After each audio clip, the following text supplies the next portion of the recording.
Revanchal University BTech Spot Admissions and Seminar May 4th Sunday. Hotel Shelton Rajahmundry beside Ramakrishna Theatre, Ayyappa Nagar. నా పేరు అంజలి అండి. మా ఆయన గారి పేరు ఏరబాబు అండి. మా ఆయన గారు కేరళ యాత్రకి వెళ్ళాడండి. ఇద్దరు పిల్లలండి. పెళ్ళి 3 సంవత్సరాలు అవుతుంది. మా ఆయన గారు ఏటకెళ్ళకపోతే మాకు గడదండి. అప్పులు ఉన్నాయని వెళ్ళాడండి.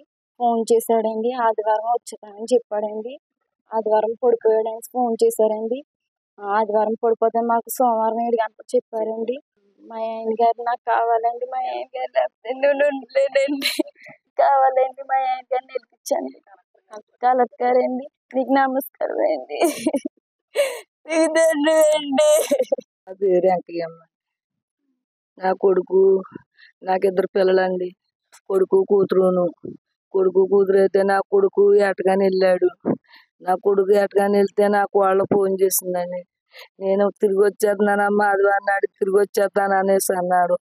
ఈ లోపల ఆదివారం నాడు ఫోన్ చేసినాడు. మళ్ళీ సోమవారం పడిపోయాడని ఫోన్ వచ్చింది. సోమవారం ఫోన్ వచ్చిందండి. ఆదివారం నైట్ ఆడిపోయాడని మధ్యాహ్నం సోమవారం సాయంత్రం ఫోన్ వచ్చిందండి 7 గంటలకు. నా కొడుకు ఎక్కడున్నా నాకు రప్పించి నా కొడుకుని నాకు అప్పచెప్పమని చెప్పాను. నా కొడుకు, నా కోళ్ళకి, నా బిడ్డలకి నా జరగా నా కొడుకు ఎక్కడున్నా నా కొడుకు క్షేమంగా తిరిగి రావాలని నా కొడుకు ఏటగాని వెళ్ళాడు. అక్కడ బోట్ల మీద కానీ వెళ్ళాడు. అక్కడ కష్టపడినా కానీ వెళ్ళాడు. అప్పు సొప్పు ఉన్నదని బిడ్డలు నాకు అప్పు చెప్పేసి కేరళ అని వెళ్ళాడు. నా లాస్ట్ లో నా కొడుకుని నాకు అప్పు చెప్పని నేను కలెక్టర్ గారి ద్వారా కోరుకుంటున్నాను. నా బిడ్డ ఎక్కడున్నా నాకు అప్పు చెప్పన్నాను. నమస్తే అండి. నా పేరు వచ్చి సయ్యడ్ శ్రీనిబాబు. ఐపోలవరం మండలం మురమళ్ళ మాజీ సర్పంచ్ని. డాక్టర్ బిఆర్ అంబేద్కర్ కోనసీమ జిల్లా ఐపోలవరం మండలం మురమళ్ళ పితామరపాలెం గ్రామానికి చెందినటువంటి అగ్నికుల క్షత్రియ సమాజ వర్గానికి చెందినటువంటి యువకుడు, మరి సంఘాన్ని వీరబాబు అనే యువకుడు వేట మీద జీవనాధారమై కుటుంబాన్ని పోషించుకుంటున్నాడు. ప్రస్తుతం ఆంధ్రప్రదేశ్లో వేట నిషేధం ఉంది కాబట్టి బతుకు తెరువు కోసం పొట్ట చేత పట్టుకుని భార్య బిడ్డలను పోషించుకోవడానికి పక్క రాష్ట్రమైనటువంటి కేరళ వెళ్ళడం జరిగింది.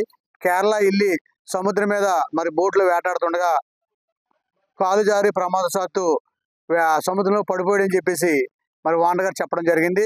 రాత్రి ఆ విషయం మాకు తెలియపరిచాడు. అసలు ఎలా జరిగిందో ఏంటో కూడా మరి వివరించలేని పరిస్థితి.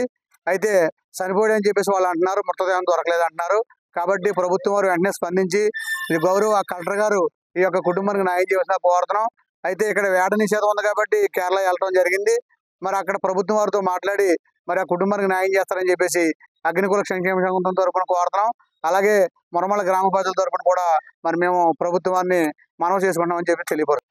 ఆ కుటుంబానికి కలెక్టర్ గారు మరి ఆ చిన్నపిల్లలు ఉన్నటువంటి ఆ తల్లికి మరి వృద్ధురాలైనటువంటి తల్లికి, అలాగే వయసులో ఉన్నటువంటి అమ్మాయికి, 2 పిల్లలకి, సంటి పిల్లలకి న్యాయం చేస్తారని చెప్పేసి మరి మీ ద్వారా మరి కలెక్టర్ గారిని మరీ కోరుచున్నాం.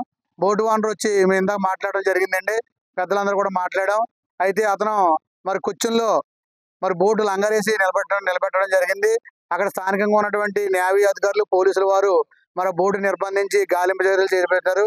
హెలికాప్టర్ ద్వారా కూడా అక్కడ మరి బాడీ కోసం గాలింపు జరుగుతుందని చెప్పేసి చెప్పడం జరిగింది.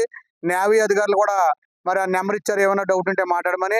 మరి బోట్ యజమాని అయితే కనుక మరి ఏ విధమైన సమాధానం చెప్పట్లేదు.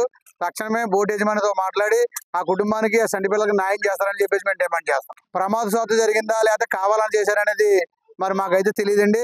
అయితే ఇతను ప్రమాదవశాత్తు, మా ఉద్దేశం ప్రకారం ప్రమాదవశాత్తు జరిగింది కాదని అనిపిస్తుంది. ఎందుకంటే కుర్రాడు, పెద్ద వయసు కూడా కాదు, చాలా యాక్టివ్గా ఉండి కుర్రాడు వీరబాబు అనే కుర్రాడు.